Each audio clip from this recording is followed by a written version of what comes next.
Commander Vrektal stood on the bridge of his warship and looked down at the blue planet below, Earth. The humans called it home. He had read the reports about this species. They were young, barely a few thousand years into their civilization. They had only recently discovered how to leave their own planet. They were nothing compared to the great empires of the galaxy. Vrektal had conquered 17 worlds in his long career. His body carried the marks of 100 battles. Deep scars ran across his gray scales, and one of his 4 eyes was slightly damaged from an old wound. He had watched entire civilizations fall to their knees before him. He had seen species beg for mercy. He had seen them cry and surrender within days of his arrival. This would be no different. At least, that was what he believed. His fleet consisted of 47 warships. Each one was armed with weapons that could turn cities into dust. His soldiers numbered in the hundreds of thousands, all of them trained since birth for war. They wore armor that could stop most projectile weapons. They carried plasma rifles that could burn through steel. The humans had nothing like this. Their weapons were primitive. Their ships were slow. Their defenses were weak. Vrektal expected this conquest to take no more than a few weeks. He gave the order to send a message to the planet below. The message was simple: surrender now, or face destruction. He gave them 72 hours to respond. The response came faster than he expected. A small shuttle rose from the planet's surface and approached his flagship. Vrektal allowed it to dock. He was curious about these humans. He wanted to see them with his own eyes before he crushed them. 2 humans stepped off the shuttle and into his ship. The first was a man with silver hair and a face that showed no emotion. He wore a military uniform covered in medals. His name was Admiral Kim Daeho. The second was a woman with dark hair pulled back tightly. She wore simple clothes and carried a small device in her hand. Her name was Dr. Park Yuna. Vrektal studied them carefully. They were smaller than he expected. Soft skin, no natural armor. No claws, no sharp teeth. They looked fragile, like they would break easily, but something bothered him. They did not look afraid. Every other species he had conquered had sent representatives who trembled and begged. These 2 humans stood straight and calm. The Admiral looked at Vrektal like he was measuring him. The doctor looked at Vrektal like he was something interesting to study. "You have 72 of your hours to surrender," Vrektal said through his translator. "If you do not, we will destroy your cities one by one until you have no choice." Admiral Kim nodded slowly. "We understand your terms, Commander. We have discussed them with our leaders. And?" Vrektal asked. "We would like to propose an alternative," the Admiral said. Vrektal made a sound that his species used for laughing. It was harsh and grinding, like metal scraping against metal. "There is no alternative. You will surrender, or you will die. Those are your only choices." "With respect, Commander," Dr. Park said, speaking for the first time, "we have studied your species. We know your history. You have conquered many worlds." 17, Vrektal said proudly. "Yes, and in each case, the species you conquered eventually accepted defeat. They calculated the cost of fighting, decided it was too high, and surrendered." Dr. Park tilted her head slightly. "But have you ever fought a species that refused to stay conquered?" The question hung in the air. Vrektal felt a small flicker of something he did not recognize. It was not fear. He did not feel fear. But it was something close to it. "All species surrender eventually," he said firmly. "It is simply a matter of applying enough pressure." Admiral Kim smiled, but there was no warmth in it. "That has been the mistake of many who came before you. Not from space, of course. But throughout our history, many have tried to conquer us. Some succeeded for a time, but none of them lasted. We always rise again." "You are primitive," Vrektal said dismissively. You fight among yourselves. You are divided into hundreds of small nations that cannot agree on anything. You will crumble the moment we apply real pressure. Perhaps, the Admiral said. Or perhaps our divisions are simply practice for the real thing. Rektal did not understand what he meant. He waved his hand dismissively. You have wasted enough of my time. Return to your planet. Tell your leaders that if they do not surrender in 72 hours, I will begin the bombardment. I will start with your largest cities. Millions will die in the first hour alone. Admiral Kim and Dr. Park exchanged a look. Then the Admiral reached into his pocket and pulled out a small photograph. He placed it on the table in front of Rektal. It showed a group of humans standing together. Some were young, some were old. They were smiling. My family, Admiral Kim said. My wife, my children, my grandchildren. They live in one of those cities you plan to destroy. Rektal looked at the photograph, then back at the Admiral. Then, you should convince your leaders to surrender quickly. No, Admiral Kim said, and his voice was hard as stone. I am showing you this because I want you to understand something. When you attack, you will not be facing soldiers. You will be facing fathers and mothers and sons and daughters. Every single one of us has someone we love, and we will fight to protect them until our last breath. Sentiment will not save you, Rektal said.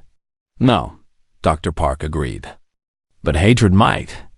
You see, Commander, humans have a special talent. When someone hurts the people we love, we do not forget. We do not forgive. We become something else entirely. Something that does not stop until the threat is gone. She leaned forward slightly. You think our divisions make us weak. But when we have a common enemy, those divisions disappear. And then you will see what we are truly capable of. Rektal stared at her for a long moment. Then he gestured to his guards. Take them back to their shuttle.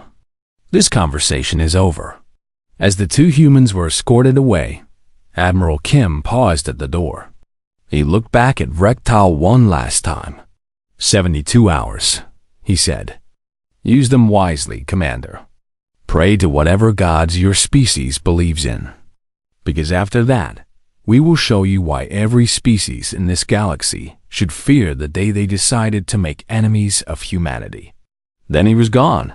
Rektal stood alone on his bridge, looking down at Earth. He told himself that these humans were bluffing. They had to be. No species could stand against his fleet.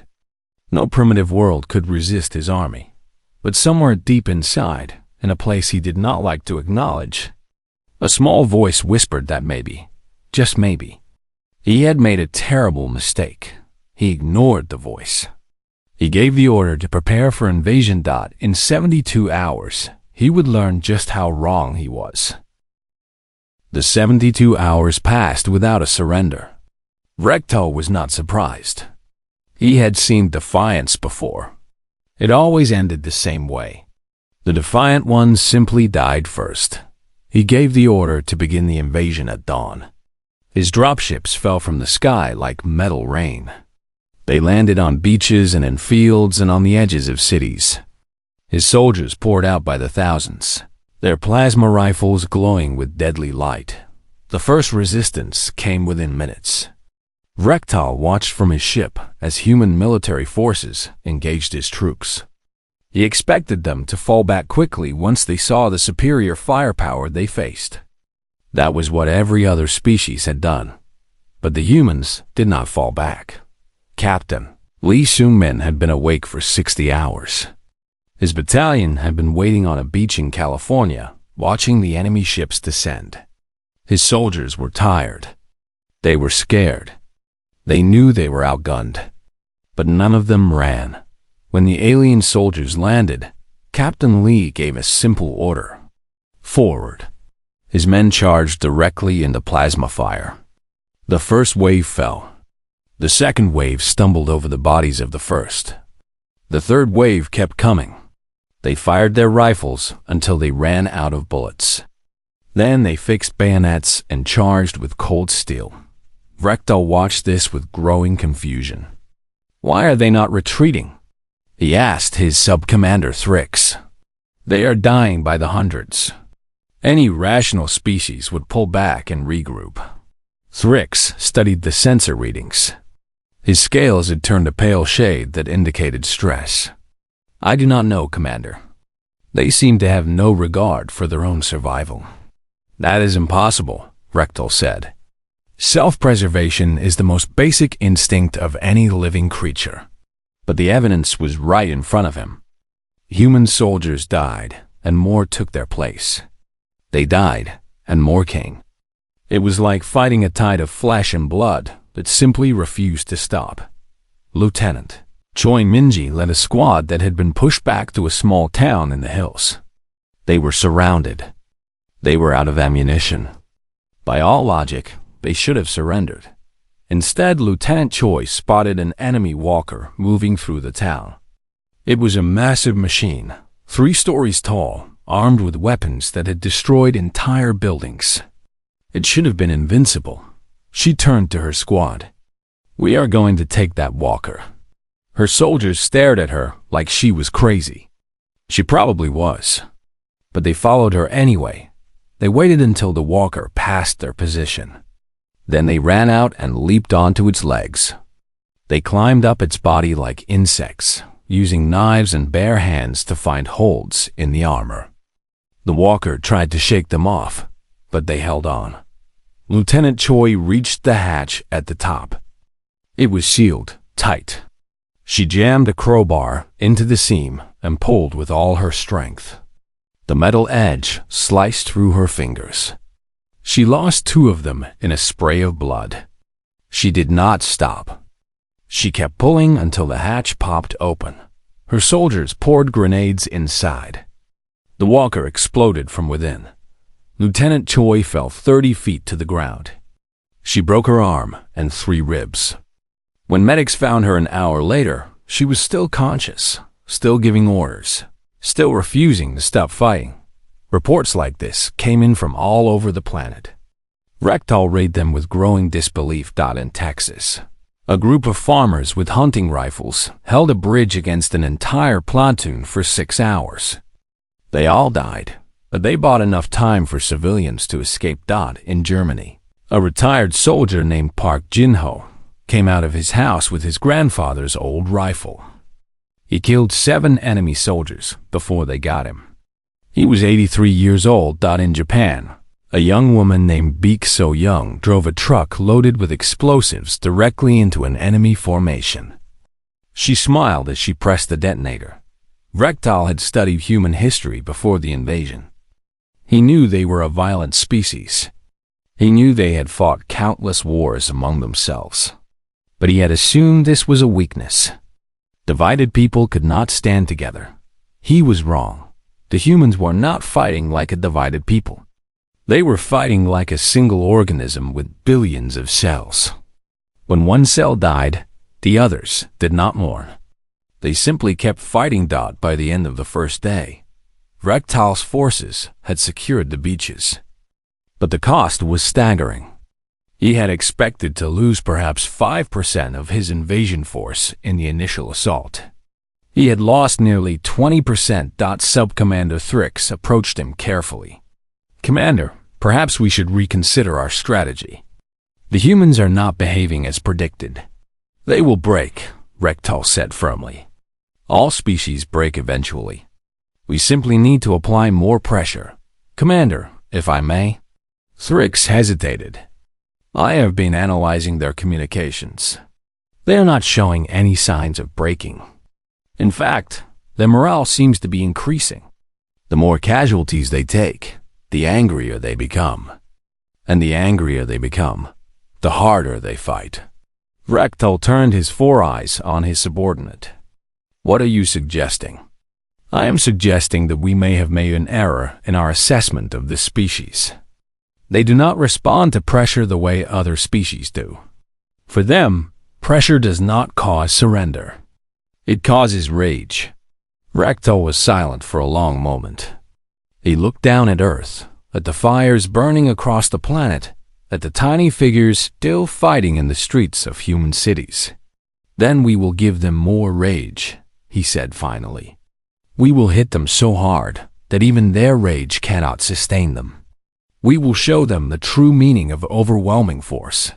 He gave the order to bring in the heavy assault ships.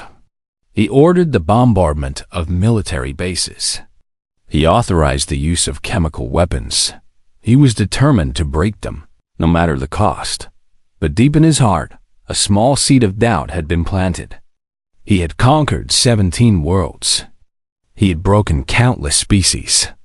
But he had never, in all his centuries of warfare, seen anything like these humans. They were not the strongest species he had faced. They were not the most advanced. But there was something in them that he did not understand. Something that made them keep fighting when any rational creature would have given up. As the sun set on the first day of the invasion, Rectal stood alone on his bridge and wondered if he had finally met a species that could not be broken. The thought terrified him more than he was willing to admit. 3 weeks had passed since the invasion began. Rectal had expected Earth to fall within days. Instead, his forces were stuck in a nightmare that grew worse with each passing hour. The humans learned fast. Too fast. It was like they had been preparing for this their entire existence. Dr. Park, Yuna had captured several alien soldiers during the early battles. While other scientists might have been horrified, she was fascinated. She studied them carefully, taking notes, running tests, looking for any weakness she could find. On the 12th day, she found it. The alien armor was designed to reflect energy weapons and stop projectiles. But it had a flaw in its heat dispersal system. If exposed to intense, sustained heat, the armor would overheat and cook the soldier inside. Dr. Park shared her findings with the military within hours. By the end of the day, Sergeant Baek Jun-woo and his engineering team were building new weapons. They took old flamethrowers that had been sitting in military warehouses for decades. They modified them to burn hotter and longer. They added fuel mixtures that stuck to the alien armor like glue. The first test was devastating. An entire squad of alien soldiers walked into an ambush. The flames hit them and did not stop. Their armor heated up until it glowed red. The soldiers inside screamed and thrashed, but they could not escape. Within minutes, they were dead. Rectal received the report with cold fury. How did they figure this out so quickly? He demanded. It took our engineers centuries to develop that armor. These primitives cracked it in less than 2 weeks. Sub-Commander Thrix had no answer. Neither did anyone else. But the new weapons were only part of the problem. The bigger problem was that the humans were learning to work together in ways that Rectal had never seen. Before the invasion, Earth had been divided into hundreds of nations. They spoke different languages. They had different governments. They had been enemies for generations. All of that vanished overnight. Countries that had been rivals for centuries now shared intelligence freely. Scientists who had competed for funding now worked side by side in underground laboratories. Soldiers who had never met before now fought and died together like brothers. Private Han Yunbai was 19 years old. Before the invasion, she had been a college student studying communications. Now she sat in a basement bunker in Nevada, coordinating resistance cells across 4 continents. She had not slept in 3 days. Her eyes were red and swollen. Her hands shook from too much caffeine. But she refused to stop. Every hour, she received reports from resistance fighters around the world. She organized supply drops. She coordinated attacks. She translated messages between groups that did not share a common language. When her commanding officer ordered her to take a break, she simply said, "I will sleep when they are gone." The resistance grew stronger every day. What started as scattered attacks became organized warfare. Humans who had been doctors and teachers and farmers learned to fight. They made bombs from household chemicals. They built weapons from spare parts. They turned every city into a fortress. Admiral Kin De-ho appeared on screens around the world. His face was tired, but his voice was strong. "They thought we would break," he said. "They thought that if they killed enough of us, we would surrender. They were wrong. Every city they take costs them more than they can afford. Every soldier they lose is one they cannot replace. Every day they stay on our planet, we grow stronger." He paused and looked directly into the camera. "We will not surrender. Not now. Not ever. This is our home, and we will fight for it until our last breath." The speech spread across the planet. Humans who had been hiding came out to fight. Humans who had been afraid found courage. The resistance doubled in size within a week.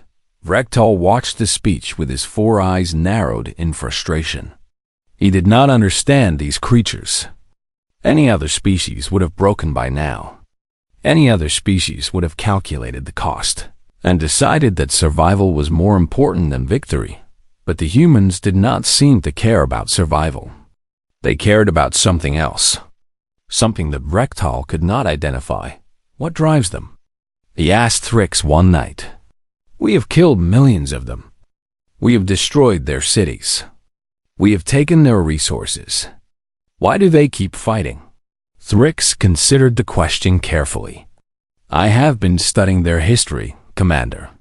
It appears that they have been doing this for a very long time." "Doing what?" "Fighting against impossible odds. Throughout their history, they have faced situations where surrender would have been the logical choice. But they did not surrender. They fought, and often they died, but sometimes they won." Thrix paused. "They seem to believe that even if they lose, the fight itself has value. That dying on their feet is better than living on their knees." Rektal shook his head. "That makes no sense. Dead creatures cannot enjoy victory. Dead creatures cannot protect their families. Logic dictates that survival should always be the priority." "Perhaps," Thrix said quietly, "but humans are not logical creatures.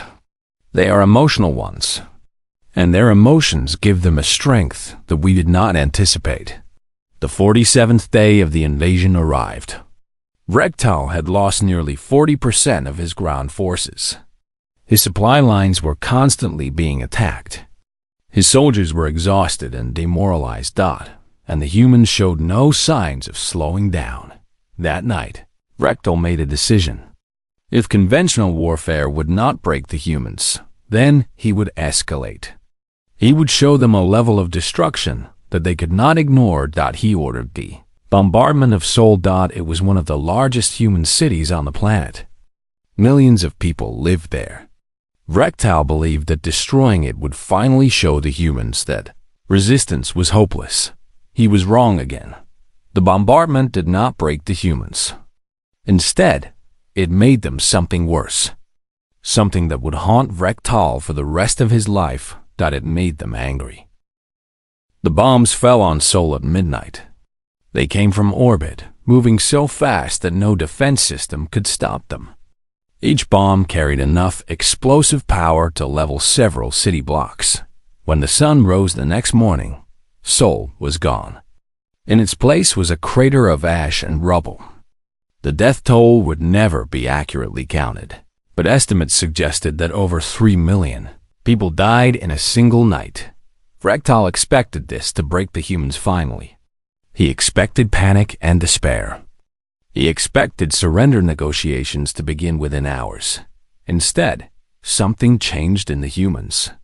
Something that made everything that came before look like a mired disagreement. General Oh Tae-yang received the news while leading a defense of a small town in the countryside. Her entire family had lived in Seoul.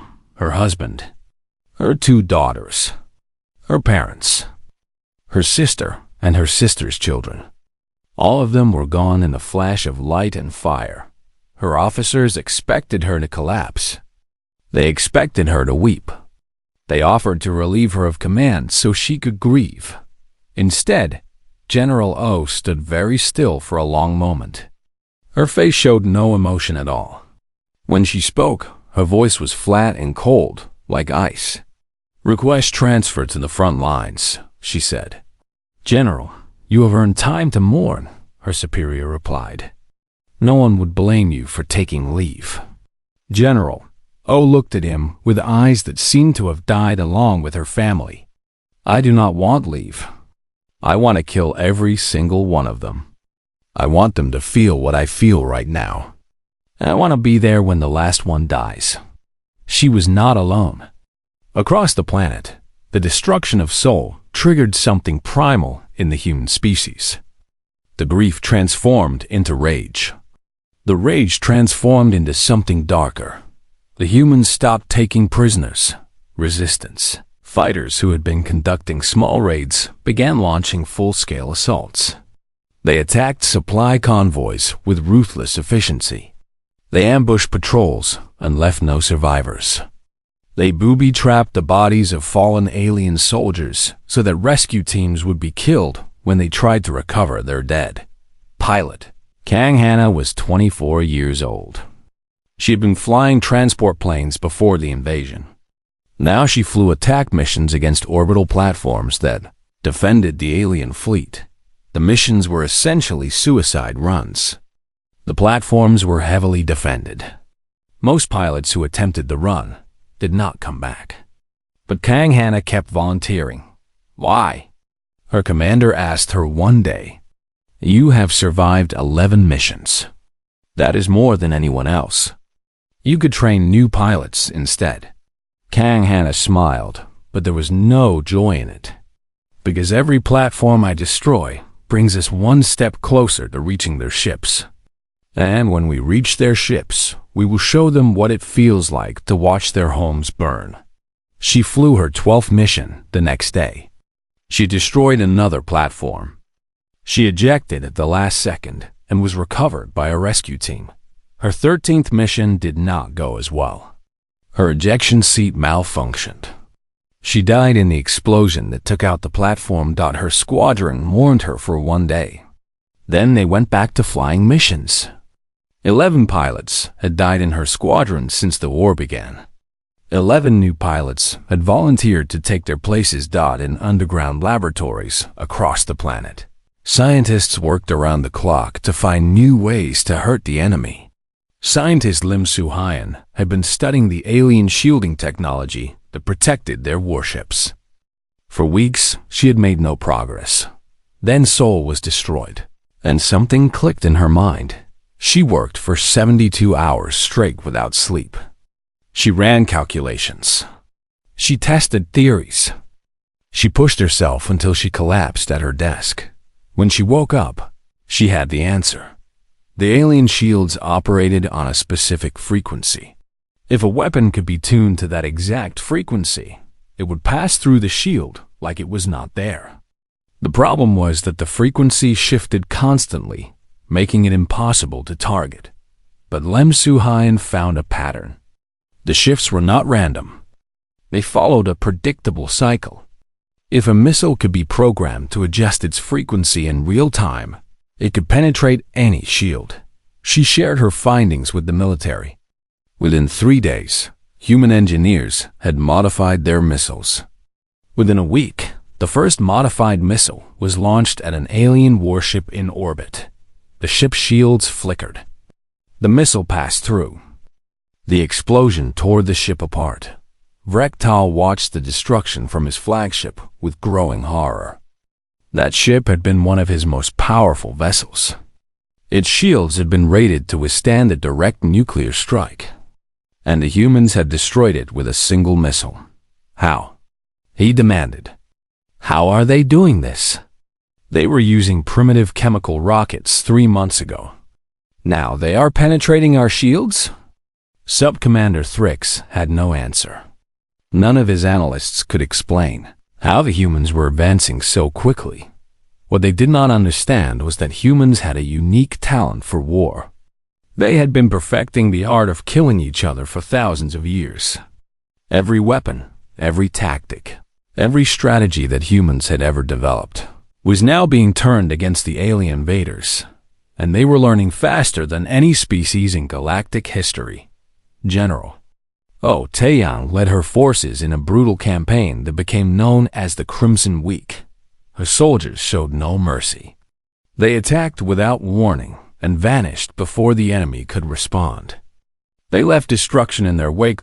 In one battle, her forces captured an alien communications hub.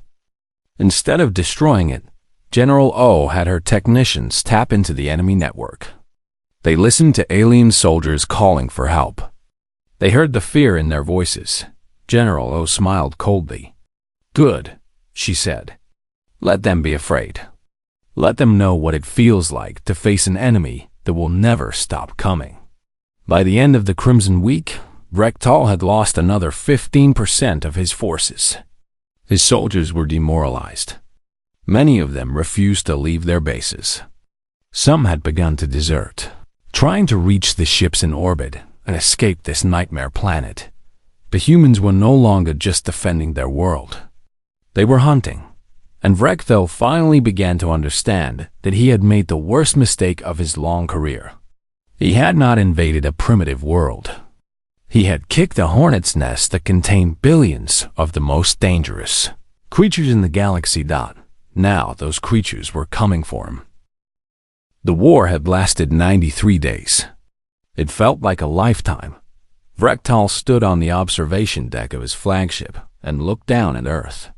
The planet still rotated peacefully below, blue and green and white, beautiful despite all the destruction that had been unleashed upon it.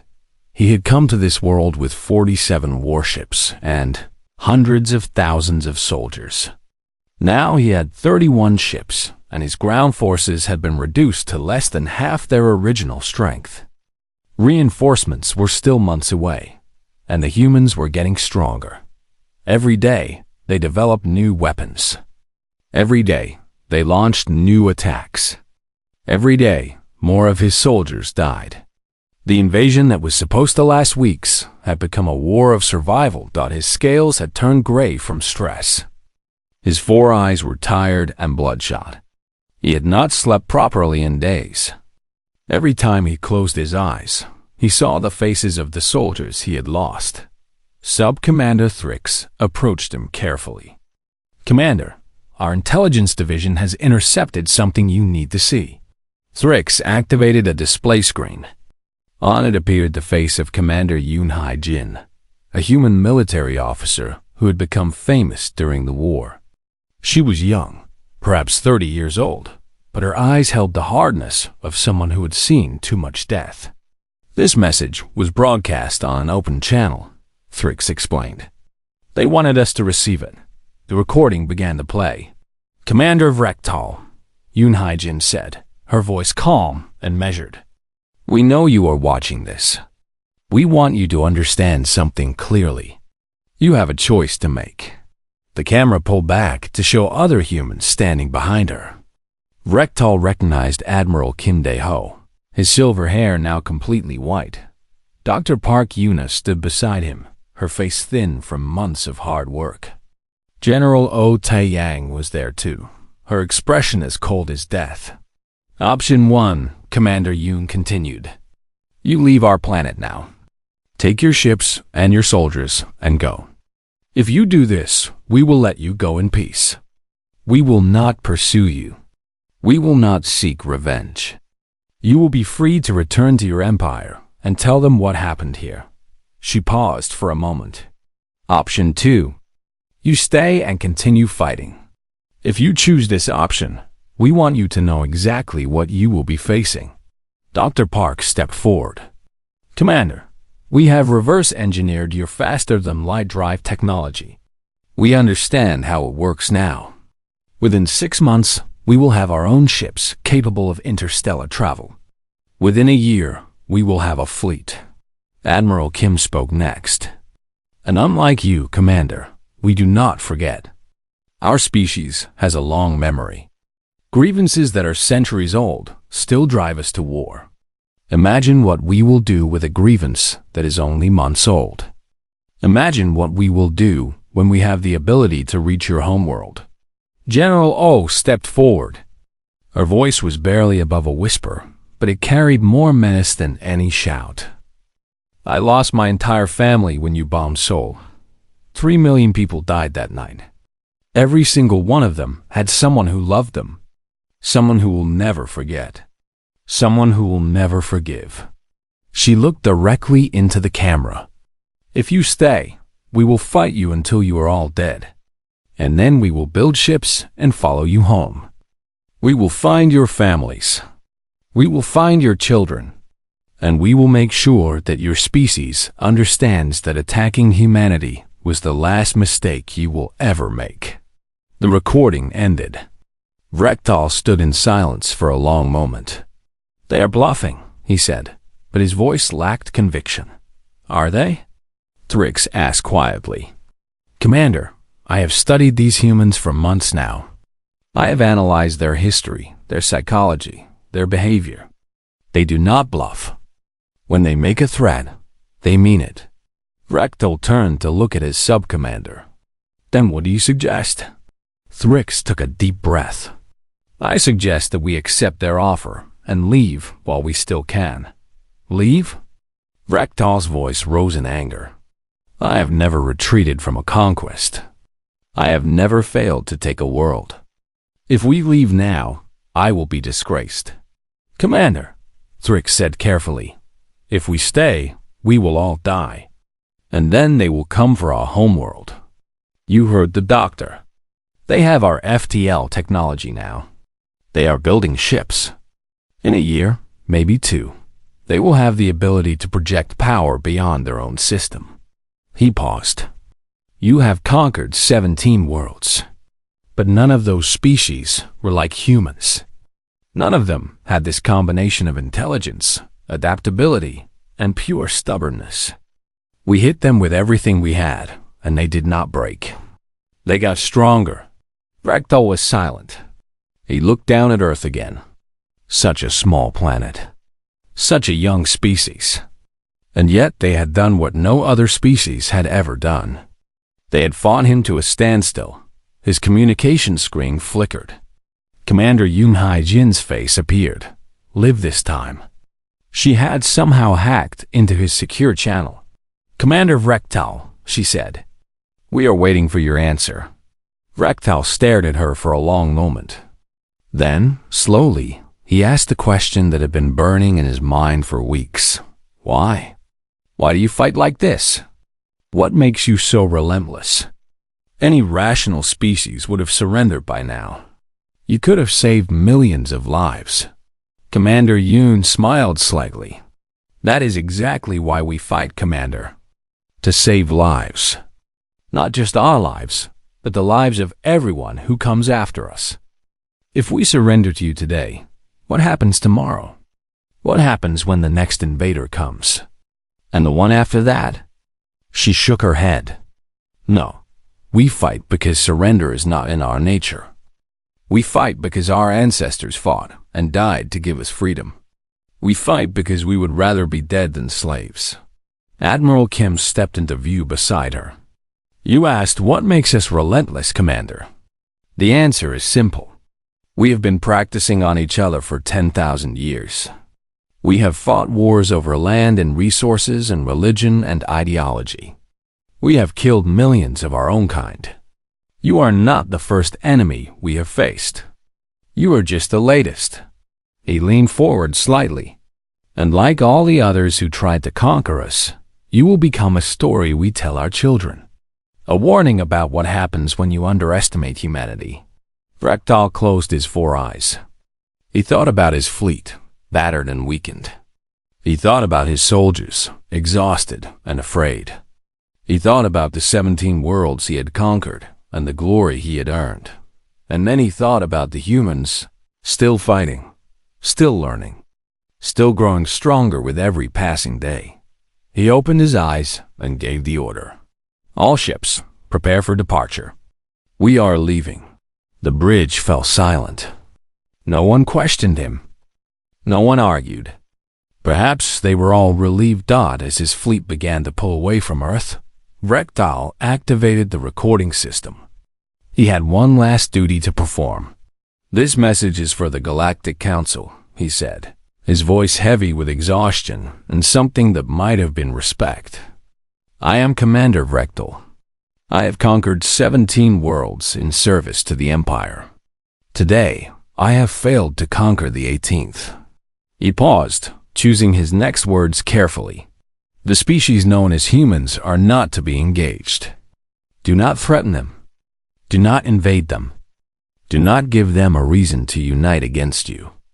They are not the strongest species in the galaxy. They are not the most advanced. But they are, without question, the most dangerous." He looked down at Earth one last time as his ship entered faster than light travel. Because when you push them, they do not break. They do not calculate acceptable losses. They simply refuse to lose. And they will chase you across the stars until the last one of them falls. Or the last one of you does. The stars stretched into lines as the ship jumped away from Earth. The war was over, but Rectal knew that this was not the end. The humans had seen the galaxy now. They knew they were not alone. And they were building ships. The universe would never be the same. Far below, on the surface of Earth, Commander Yoon Haijin watched the alien fleet disappear. Beside her, Admiral Kim placed a hand on her shoulder. "We did it," he said quietly. "We actually did it." Yoon Haijin nodded slowly. "Yes, but this is just the beginning." She looked up at the stars. "Now they know we exist. And now we know they exist. The next time someone comes, we will be ready." She turned and walked away. There was work to do. Ships to build. A future to prepare for. Humanity had won its first war against the stars. But she knew it would not be the last.